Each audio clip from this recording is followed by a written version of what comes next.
Hi hello ಸ್ನೇಹಿತರೆ, welcome back to paramilitary and warriors YouTube channel. ಸ್ನೇಹಿತರೆ, ಇವತ್ತಿನ ಈ ವಿಡಿಯೋ ಒಂದು ಯಾವುದ್ರ ಬೇಸರ ಮೇಲೆ ಮಾಡತ್ತವಪ್ಪ, CISF ಟ್ರೀಟ್ಮೆಂಟ್. ನಿಮಗೆಲ್ಲ ಗೊತ್ತಿರುವಂಗೆ ಹತ್ರದ ಈಗಾಗಲೇ ಫಿಸಿಕಲ್ ಟ್ರೇಡ್ ಟೆಸ್ಟ್ ಮತ್ತು ಎಕ್ಸಾಮ್ ಕೂಡ ಮುಗಿದಿದ್ದಾವೆ. ಬಟ್ ಇವತ್ತು ಏನು ಮಾಡಿರಪ್ಪ ಅಂದರೆ CISF ಟ್ರೀಟ್ಮೆಂಟ್ದವರು ಮೆಡಿಕಲ್ ಅಡ್ಮಿಟ್ ಕಾರ್ಡನ್ನು ರಿಲೀಸ್ ಮಾಡಿದ್ದಾರೆ. ಆ ಅಡ್ಮಿಟ್ ಕಾರ್ಡನ್ನು ಯಾವ ರೀತಿಯಲ್ಲಿ ರಿಲೀಸ್ ಮಾಡಿದ್ದಾರೆ ಅಂದರೆ 1:1 ಕ್ಯಾಂಡಿಡೇಟ್ ಅಂದ್ರೆ ಮೆಡಿಕಲ್ನಲ್ಲಿ ಯಾರು ಫ್ರೆಶ್ ಆಗ್ತಿರಲ್ಲ ಅವರು ಡೈರೆಕ್ಟ್ ಜಾಯ್ನಿಂಗ್ ಲೆಟ್ರ್ ಅವರಿಗೆ ಕೊಟ್ಟು ಕಳಿಸ್ತಾರೆ. ಹಾಗಾಗಿ ಈ CISF ಮೆಡಿಕಲ್ ಅಡ್ಮಿಟ್ ಕಾರ್ಡನ್ನು ಯಾವ ರೀತಿ ಚೆಕ್ ಮಾಡೋದು ಮತ್ತು CISF ಮೆಡಿಕಲ್ ಲಿಸ್ಟನ್ನು ಕೂಡ ಬಿಟ್ಟಾರೆ. ಆ ಲಿಸ್ಟಲ್ಲಿ ನಿಮ್ಮ ಹೆಸರನ್ನು ಯಾವ ರೀತಿ ಸರ್ಚ್ ಮಾಡೋದನ್ನು ಇವತ್ತಿನ ಈ ವಿಡಿಯೋದಲ್ಲಿ ನಾವು ನೋಡೋಣ. ಮೊದಲಿಗೆ ಏನು ಮಾಡಬೇಕಪ್ಪ ಅಂದ್ರೆ ನಾವು ಗೂಗಲ್ನಲ್ಲಿ ಹೋಗಿ CISF ಅಂತ ಸರ್ಚ್ ಮಾಡಿರಿ. ಇಲ್ಲಿ ಮೊದಲಿಗೆ ಬಂತು, ಅದನ್ನು ಕ್ಲಿಕ್ ಮಾಡಿರಿ. ಅದಾದಮೇಲೆ ನೆಕ್ಸ್ಟ್ ಏನು ಮಾಡಿರಪ್ಪ ಅಂದ್ರೆ ಇಲ್ಲಿ ಬರ್ತದೆ CISF ಅಂತ ನಿಮಗೆ ಕಾಣ್ತಿರ್ಬೋದು, ಅದ್ರ ಮೇಲೆ ಕ್ಲಿಕ್ ಮಾಡಿರಿ. ಇಲ್ಲಿ ನೋಡ್ತಿರ್ಬೋದು ನೋಟಿಸ್ ಬೋರ್ಡ್ ಬಂತು. ಇಲ್ಲಿ ನೋಟಿಸ್ ಬೋರ್ಡ್ನಲ್ಲಿ ಫಸ್ಟ್ ಲೈನ್ ನೋಡ್ತಿರ್ಬೋದು ನೀವು, release of admit card for DME for the post of CT treatment 2022. ಫಸ್ಟ್ನೇದ್ದು ಇಂಗ್ಲೀಷ್ನಲ್ಲಿ ಐತಿ, ಅದಾದಮೇಲೆ ಎರಡನೇ ನೋಟಿಸು ಹಿಂದಿಯಲ್ಲಿ ಐತಿ, ಅದಾದಮೇಲೆ ಮೂರನೇಕ್ಕೆ ಒಂದು ಲೈನ್ ಬರ್ತೈತೆ, ಅದನ್ನು ಓದ್ರಿ. List of listed candidates for DME of CT treatment 2022. ಅಂದ್ರೆ ಸ್ನೇಹಿತರೆ, ಇಲ್ಲಿ ಮೊದಲನೇ ಲಿಂಕನ್ನು ಕ್ಲಿಕ್ ಮಾಡಿರಿ. ಏನಂತ ಬರ್ತೈತಪ್ಪ ಅಂದ್ರೆ ಅದನ್ನು ನಾವು PDF ಮುಖಾಂತರ ಓದೋನು. ಡೌನ್ಲೋಡ್ ಮಾಡ್ಕೊಳ್ರಿ. ಒಂದು PDF ಬರ್ತದೆ, ಅದನ್ನು ಓದೋನು. ಇಲ್ಲಿ ಮೊದಲು ಇದನ್ನು ಓದ್ರಿ. The detail medical examination of for the post of constable treatment 2022 shall be conducted 15/1/2024. The e-admit cards of affected candidates have been uploaded the CISF recruitment portal. ಇಲ್ಲಿ ನಿಮಗೆ ಮುಂದೆ ಒಂದು ಲಿಂಕ್ ಕೊಟ್ಟಾರ. ಆ ಲಿಂಕನ್ನು ಕ್ಲಿಕ್ ಮಾಡಿದರೆ ಏನಾಗತ್ತಪ್ಪ ಅಂದರೆ ನಿಮ್ಗೆ ಅಡ್ಮಿಟ್ ಕಾರ್ಡ್ ಸಿಗ್ತದೆ. ಅದಕ್ಕೂ ಮೊದಲು ನಾವೇನು ಮಾಡೋಣಪ್ಪ ಅಂದ್ರೆ ಮೊದಲಿಗೆ ನಮ್ಮ ಹೆಸರನ್ನು ಹೇಗೆ ಸರ್ಚ್ ಮಾಡೋದು, CISF ಮೆಡಿಕಲ್ನಲ್ಲಿ ನಮ್ಮ ಶಾರ್ಟ್ ಲಿಸ್ಟೆಡ್ ಆಗೈತೆ ಇಲ್ಲೋ ಅನ್ನೋದನ್ನು ನಾವು ಹೇಗೆ ಗುರ್ತ ಮಾಡ್ಕೋದು ಅನ್ನೋದನ್ನು ಯಾವ ರೀತಿ ಚೆಕ್ ಮಾಡಬೇಕಪ್ಪ ಅಂದ್ರೆ ಇಲ್ಲಿ list of short listed candidates for DME for CT treatment 2022 ಅಂತ ಐತಲ್ಲ. ಅದ್ರ ಮೇಲೆ ಒಂದು ಸತ ಕ್ಲಿಕ್ ಮಾಡಿರಿ. ಒಂದು ಫೈಲ್ ಬರ್ತದೆ, ಅದನ್ನು ಡೌನ್ಲೋಡ್ ಅಂತ ಹೊಡ್ರಿ. ಇಲ್ಲಿ ಫೈಲನ್ನು ಓಪನ್ ಮಾಡಿರಿ ಒಂದು PDF-ದಾಗ. ಇಲ್ಲಿ ನೋಡ್ತಿರ್ಬೋದು ಸ್ನೇಹಿತರೆ, nominal role of candidate short listed for DME for the post of CT treatment 2022 in the CISF ಅಂತ ಕೊಟ್ಟಾರ.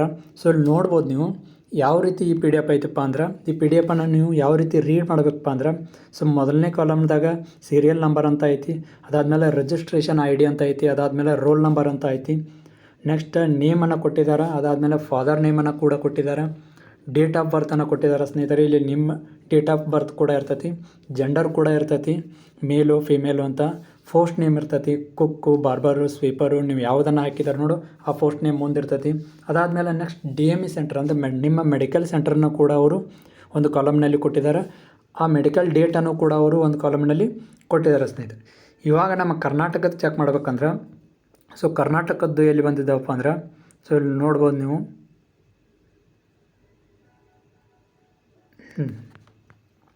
ಇಲ್ಲಿ ಏನು ಸ್ನೇಹಿತರೆ ಇಲ್ಲಿ ಕಾಣತ್ತಲ್ಲ, CISF NISA ಹೈದರಾಬಾದ್ ಅಂತ ಏನು ಕಾಣತ್ತಲ್ಲ. ಈ ಒಂದು ಪ್ಲೇಸ್ನಲ್ಲಿ ನಮ್ಮ ಕರ್ನಾಟಕದ ಮೆಡಿಕಲ್ ಬಂದಿದ್ದಾವೆ.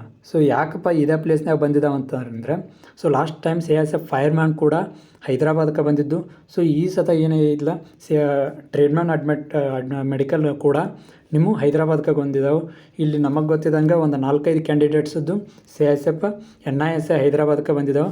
ಇಲ್ಲಿ ನೋಡ್ತಿರ್ಬೋದು ಸ್ನೇಹಿತರೆ, 15/1/2024 ಚಲೋ ಆಗಿ ನಿಮ್ಮ ಮೆಡಿಕಲ್ ಯಾವತ್ತಿನ ಮಟ್ಟ ಅದ ಅಂದ್ರೆ 19/1/2024. ಅಂದ್ರೆ ನಿಮ್ಮ ಡೀಟೇಲ್ ಮೆಡಿಕಲ್ ಎಕ್ಸಾಮಿನೇಷನ್ ಎಲ್ಲಿ ಮಟ್ಟ ನಡೀತಾವಪ್ಪ ಅಂದ್ರೆ 4 ದಿನ ನಡೀತಾವೆ, 15ನೇ ತಾರೀಕಿಂತ ಹಿಡಿದು 19ನೇ ತಾರೀಕು ಮಟ್ಟ.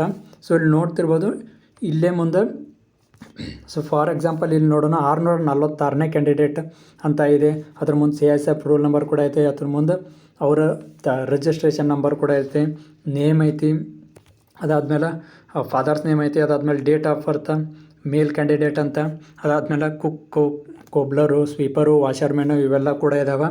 ಅದಾದಮೇಲೆ CISF ಹೈದರಾಬಾದ್ ಇದು ಪ್ಲೇಸ್ ಬಂದೈತಿ. ಡೇಟ್ ಯಾವತ್ತೈತಿ 18/1/2024 ಐತಿ. ಭಾಳಷ್ಟು ಜನರದ್ದು 16 ತಾರೀಕು ಬಂದಾವ, ಕೆಲವೊಂದಷ್ಟು ಜನರದ್ದು 15 ಬಂದದ, ಕೆಲವೊಂದಷ್ಟು 17, ಕೆಲವೊಂದಷ್ಟು 18, 19 ಈ ರೀತಿ ಕೂಡ ಸ್ನೇಹಿತರೆ ನಿಮ್ಮ ಅಡ್ಮಿಟ್ ಕಾರ್ಡನ್ನು ಅವರು ರಿಲೀಸ್ ಮಾಡಿದ್ದಾರೆ. ಸೊ ಟೋಟಲ್ ಎಷ್ಟು ಕ್ಯಾಂಡಿಡೇಟನ್ನು ತೊಗೊಂಡಿದ್ದಾರಪ್ಪ ಅಂದರೆ CISFನಲ್ಲಿ. ಸೊ ಇಲ್ಲಿ ನೋಡ್ತಿರ್ಬೋದು 1003 ಕ್ಯಾಂಡಿಡೇಟ್ ಮೆಡಿಕಲ್ ಎಕ್ಸಾಮಿನೇಷನ್ಗೆ ಕ್ವಾಲಿಫೈ ಆಗಿದ್ದಾರೆ ಸ್ನೇಹಿತರೆ. ಸೊ ಇದನ್ನು 1:1 ರೀತಿಯಲ್ಲಿ ನಿಮಗೆ ಅಡ್ಮಿಟ್ ಕಾರ್ಡನ್ನು ಬಿಟ್ಟಿದ್ದಾರೆ. ಸೊ ಇದಾದಮೇಲೆ ನೆಕ್ಸ್ಟ್ ನಾವು ಏನು ನೋಡೋಣಪ್ಪ ಅಂದ್ರೆ CISF ಅಡ್ಮಿಟ್ ಕಾರ್ಡನ್ನು ಯಾವ ರೀತಿ ನಾವು ತಗೊಳ್ಳೋದು ಅನ್ನೋದನ್ನು ನೋಡೋಣ. ಸೊ ಇಲ್ಲಿ ಸ್ನೇಹಿತರೆ CISF ರಿಕ್ರೂಟ್ಮೆಂಟ್ ಅಂತ ಕಾಣ್ತಿದೆಯಲ್ಲ, ಅದರ ಮೇಲೆ ಕ್ಲಿಕ್ ಮಾಡಿರಿ. ಸೊ ಈ ಒಂದು ಹೋಮ್ ಪೇಜ್ಗೆ ನಿಮ್ಮನ್ನು ಕರ್ಕೊಂಡು ಬರ್ತದೆ. ಸೊ ಇಲ್ಲಿ ಏನಾಗ್ತದಪ್ಪ ಅಂದ್ರೆ ಇಲ್ಲಿ ನೀವು ನೋಡ್ತಿರ್ಬೋದು recruitment of CT treatment CISF ಅಂತ ಐತಿ. ಸೊ ಒಂದು ನಿಮಗೇನು ಆ PDF ಇತ್ತಲ್ಲ ಅದರ ಮೇಲೆ ಕ್ಲಿಕ್ ಮಾಡಿದ್ರೆ ಡೈರೆಕ್ಟ್ ನಿಮ್ಮನ್ನು ಅಲ್ಲಿಗೆ ಕರ್ಕೊಂಡು ಹೋಗ್ತದೆ. ಈಗ ಲಾಗಿನ್ ಮೇಲೆ ಕ್ಲಿಕ್ ಮಾಡಿ. ಸೊ ಇಲ್ಲಿ ನೋಡ್ತಿರ್ಬೋದು ಕಾನ್ಸ್ಟೇಬಲ್ ಟ್ರೀಟ್ಮೆಂಟ್ 2022 ಅಂತ ಐತಿ. ಸೊ ಇದ್ರ ಮೇಲೆ ಕ್ಲಿಕ್ ಮಾಡಿರಿ. ಸೊ ಇಲ್ಲಿ ನಿಮಗೆ ಈ ರೀತಿ ಬರ್ತೈತೆ, ರಿಜಿಸ್ಟ್ರೇಷನ್ ನಂಬರ, ಪಾಸ್ವರ್ಡ ಎಂಟರ್ದ, ಸೊ ಇಮೇಜ್ ಕ್ಯಾಪ್ಚಾ ಕೋಡನ್ನು ಹಾಕಬೇಕು. ಸೊ ಇಲ್ಲಿ ನೀವೇನು ಮಾಡಬೇಕು, ಫಸ್ಟ್ ನಿಮ್ಮ ರಿಜಿಸ್ಟ್ರೇಷನ್ ನಂಬರನ್ನು ಹಾಕಬೇಕು, ಅದಾದಮೇಲೆ ಪಾಸ್ವರ್ಡನ್ನು ಹಾಕಬೇಕು, ಅದಾದಮೇಲೆ ಕ್ಯಾಪ್ಚಾ ಕೋಡನ್ನು ಹಾಕಿ ಲಾಗಿನ್ ಸಬ್ಮಿಟ್ ಹೊಡೆದು ಲಾಗಿನ್ ಆದ್ರಪ್ಪ ಅಂದ್ರೆ ನಿಮಗೊಂದು ಯಾವ ರೀತಿ ಬರ್ತದಪ್ಪ ಅಂದ್ರೆ ಒಂದು ಫೇಸ್ ಬರ್ತದೆ. ಫಾರ್ ಎಕ್ಸಾಂಪಲ್ ಈ ರೀತಿಯಾದಂಥ ನಿಮಗೊಂದು ಫೇಸ್ ಬರ್ತದೆ. ಇದು ಕರ್ನಾಟಕದ ಒಂದು ಕ್ಯಾಂಡಿಡೇಟ್ನ ಸ್ಕೋರ್ ಕಾರ್ಡ್ ಆಗೈತಿ. ಸೊ ಸ್ನೇಹಿತರೆ ಇಲ್ಲಿ ಕಟ್ ಆಫ್ ಮಾರ್ಕ್ಸನ್ನು ನೋಡ್ಬೋದು. ಇದು ಸ್ವೀಪರ್ ಕ್ಯಾಂಡಿಡೇಟದ್ದು. UR 64 ನಿಂತೈತಿ ಕರ್ನಾಟಕಕ್ಕೆ ಸ್ವೀಪರ, EWS 55 ನಿಂತೈತಿ, OBC 61 ನಿಂತೈತಿ, SC ಕ್ಯಾಟಗರಿ ಅವ್ರದ್ದು 56 ನಿಂತೈತಿ, ST ಕ್ಯಾಟಗರಿ ಅವ್ರದ್ದು 61 ನಿಂತೈತಿ. ಸೊ ಇಲ್ಲಿ ನೋಡ್ತಿರ್ಬೋದು ಹೈಯೆಸ್ಟ್ UR ನಿಂತೈತಿ, ಲೋವೆಸ್ಟ್ EWS ನಿಂತೈತಿ. ಸೊ ಈ ಕ್ಯಾಂಡಿಡೇಟ್ ಎಷ್ಟು ತೊಗೊಂಡನಪ್ಪ ಅಂದ್ರೆ 49 ತೊಗೊಂಡನು. ಸೊ ಈ candidate UR not shortlisted for DME ಅಂತ ಐತಿ. ಸೊ ಯಾರ್ಯಾರ್ದು DMEಗೆ ಸೆಲೆಕ್ಟ್ ಆಗೈತಲ್ಲ, ಇಲ್ಲೇನು UR not shortlisted for DME ಐತಲ್ಲ ಅದೇ ಪ್ಲೇಸ್ನಾಗ ನಿಮ್ಮ ಕ್ಯಾಂಡಿಡೇಟ್ಸದು ಅಡ್ಮಿಟ್ ಕಾರ್ಡ್ ಬಿಟ್ಟಿರ್ತಾರೆ ಸ್ನೇಹಿತರೆ. ಸೊ ಅದನ್ನು ನೀವು ಕ್ಲಿಯರಾಗಿ ನೋಡಿ ಚೆಕ್ ಮಾಡ್ಕೊಂಡು ಯಾವ ಎಣ್ಣೆ ಐತಲ್ಲ ಆ ಎಣ್ಣಕ್ಕೆ ಹೋಗಿ ನಿಮ್ಮ ಮೆಡಿಕಲ್ ಎಕ್ಸಾಮಿನೇಷನನ್ನು ಮುಗಿಸ್ಕೊಂಡು ಬರ್ರಿ ಅಂತ ಹೇಳ್ತಾ ಇವತ್ತಿನ ಈ ವಿಡಿಯೋನ ಇಲ್ಲಿಗೆ ಮುಗಿಸ್ತಾ ಇದ್ದೀನಿ ಸ್ನೇಹಿತರೆ. ಇನ್ನು ಮುಂದೆ ಯಾವುದಾದ್ರೂ ಇಂಪಾರ್ಟೆಂಟ್ ನೋಟಿಫಿಕೇಷನ್ಗಳು ಬಂದರೆ ನಿಮಗೆ ಆ ಅಪ್ಡೇಟನ್ನು ಅದೇ ಕ್ಷಣದಲ್ಲಿ ನಾವು ಕೊಡೋದಕ್ಕೆ ಟ್ರೈ ಮಾಡ್ತೇವೆ ಸ್ನೇಹಿತರೆ. ಅದೇ ಥರನಾಗಿ ನಮ್ಮ ಪ್ಯಾರಾಮಿಲಿಟರಿ ಆ್ಯಂಡ್ ವಾರಿಯರ್ಸ್ ಯೂಟ್ಯೂಬ್ ಚಾನಲ್ನಲ್ಲಿ ಕ್ಲಾಸ್ಗಳು ಕೂಡ ಸ್ಟಾರ್ಟ್ ಆಗಿದ್ದಾವೆ. ನೀವು ಕೂಡ ಕೇಳಿರಿ. ಅದೇ ಥರನಾಗಿ ನಿಮಗೆ ಯಾರಾದರೂ ಸ್ನೇಹಿತರಿದ್ದರೆ ಅವ್ರಿಗೂ ಕೂಡ ಯಾರಿಗಾದ್ರೂ ಕ್ಲಾಸ್ ಕೇಳುವಂಥ ಇಂಟ್ರೆಸ್ಟ್ ಇದ್ದರೆ ಅವ್ರಿಗೂ ಕೂಡ ಈ ವಿಡಿಯೋಗಳನ್ನು ಶೇರ್ ಮಾಡಿರಿ, ಸಬ್ಸ್ಕ್ರೈಬ್ ಮಾಡಿರಿ ಅಂತ ಹೇಳ್ತಾ ಇವತ್ತಿನ ಈ ವಿಡಿಯೋನ ಇಲ್ಲಿಗೆ ಮುಗಿಸ್ತಾ ಇದ್ದೀನಿ ಸ್ನೇಹಿತರೆ. ಜೈ ಹಿಂದ್.